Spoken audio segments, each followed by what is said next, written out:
a crowdfunding bill co-sponsored by Massachusetts Senator Scott Brown became law, enabling small firms to raise money from smaller investors. I asked 3 people involved with Valley Venture Mentors what this could mean for entrepreneurs in our region. The crowdfunding law has the potential of bringing a lot more money to startups in this area because it allows the startups that are located here to reach out across the nation and to tap into a whole new groups of potential investors. And so before this law was enacted, just want to explain to folks at home that entrepreneurs, you couldn't sell shares if they were a privately held company, and now this allows them to sort of appeal to smaller investors up to $1 million. Now, Parker, I know that Research Habits Digital, you guys, one of the apps you're creating, you think it'll take about $100,000 to launch that. So could something like this be helpful for you, or is it not going to be in place soon enough? Well, for this app specifically, the timing is just not really there. We've already gone into a private beta part of our development, and we'll hopefully be launching for this back to school time period. But had the law been in place, it definitely would have been a primary resource we would have looked out for such a low level of funding, like $100,000. Now, Dede, for you with Bakepedia.com, do you intend to reach out to smaller investors? I think, as Parker was saying, the timing might not be right for me. Since it's already kind of up and... Well, not yet, but it will be. And I think what's important to know is that around the corner, I mean, right now, there's other people who are just thinking of their ideas or they haven't even thought of them yet. The timing is going to be perfect for them.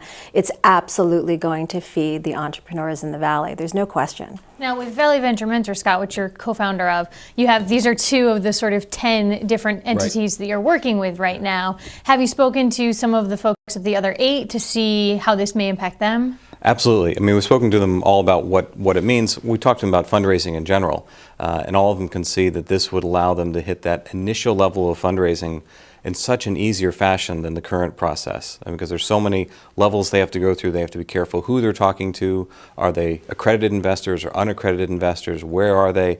There's such a level of complexity that they have to deal with that this crowdfunding law eliminates a lot of that. It would allow them to basically do this one-stop shopping. You go up to the portal, you put in there the information about your company, the amount of money you're trying to raise. That then gets out across the internet, and you're out there for any American who wants to invest in it. So it's going to have a huge impact on them, but not yet. There's a number of existing sort of crowdfunding sites online that haven't been sort of applied to this arena necessarily, but things like Kickstarter, Indiegogo. Right. I was reading on CNN Money, though, all of those sites seem to be a little hesitant to say, yes, we'll develop an arm that can support these kind of ventures. Do you think we'll see that? I think we will see it. The reason why they haven't seen it yet is the regulations are still being developed. So the act was passed, but now the SEC has to come up with all the supporting regulations. And there's a lot of devil in those details that's going to be coming out over the next few months. So I think companies like Kickstarter are waiting to see how many rules are going to be there? How hard is it going to be to break into this area, knowing that they've got a leg up on everybody else? They've already got the infrastructure. They could launch it if they wanted to. Knowing how you 2 have had to structure your business plans and seek funding the way that you have for your 2 entities, do you see that using something like an Indiegogo or a Kickstarter, how that would have made it easier or different for either of you? I'll take it. I'd love to. Well, I would love to speak to the way people are going to find this. How are they going to actually be able to get into this loop and get on this track? Because for the person who's watching the show, who's sitting at home and saying, I have this idea and I hear these people up here and they're talking about $100,000 and this and that, and maybe that seems still too big and crazy and a little inaccessible. Valley Venture Mentors, the thing about this organization, because it only came on my radar screen in about January or February, and the fact of the matter is that it is here and it is open. It is accessible to anyone. You come, you meet people, the amount of connectivity that you will receive, the brainstorming, the networking. For the person sitting at home, even if they think it's a little idea and they're like, I just need $5,000, is this the kind of thing that I can become engaged in? Absolutely. All you have to do is put yourself out there, and VVM is absolutely a great first step. How have you found it working with the other people at VVM?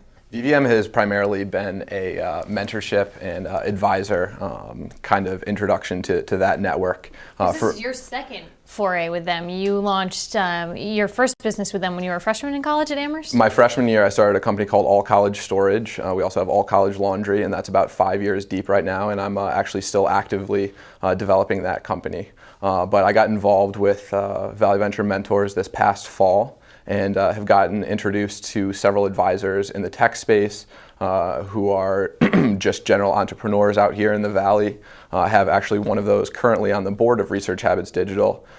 We traveled out to actually San Francisco, did the whole Bay Area kind of swing out there. So that's been kind of the number one benefit for the mentorship program for me. Scott, let's look at sort of the legal ramifications of the crowdfunding, because initially it was put into place years ago to protect small investors from essentially wasting their money or putting their money into risky investments. So now that this has changed, what do people need to be asking and thinking about if they're considering investing in small startups? First, don't invest any money that you can't afford to completely lose, and that really cannot be emphasized enough. Expect that it's going to be zero, and then you'll be pleasantly surprised. Expect that it's going to be zero, and be pleasantly surprised if you get anything back.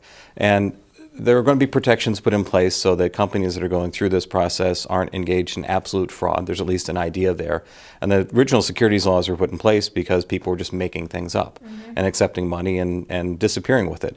It's harder to disappear now with the internet. So these companies are going to be vetted. They're going to have an idea. They're going to have an actual legitimate product that's going to be there. So I think the risks are lower from complete fraud, but the risks are still there that it's just an idea.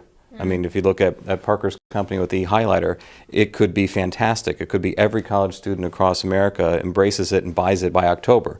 It could sell to 50 people. You just don't know until products are launched of how successful they're going to be.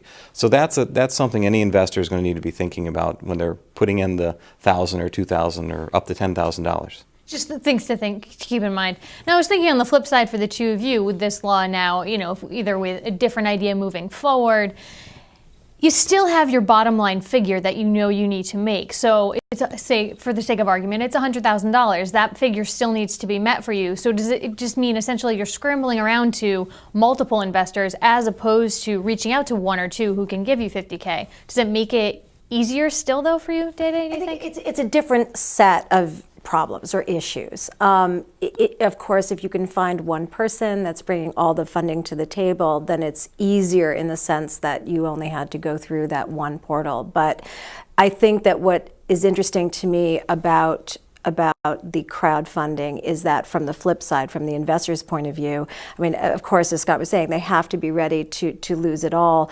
But I think it's really such an opportunity for somebody who has a gut feeling, because a lot of this is that, wow, I like that person, I like that idea. I only have $5,000 to invest, but this is giving me an opportunity to get into something that could potentially change my life, could really add to my, retirement, my kids' education, whatever it is that you're going to use that money for. We're just going to have to leave it there. I appreciate the three of you coming in today. Thanks so much.